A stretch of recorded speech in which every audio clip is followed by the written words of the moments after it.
Henry McClure Live. I'm downtown Topeka. I just met my friend Juan.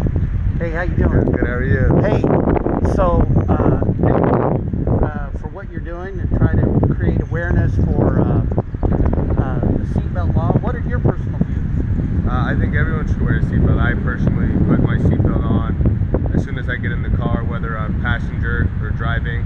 I've been in a pair of accidents as well, and I believe if I didn't have my seatbelt on, it could have gone a different way. So I think seatbelts are definitely, it's so simple, it's just a little click and it can save your life. All right, you're on the Henry McClure Live show. Awesome.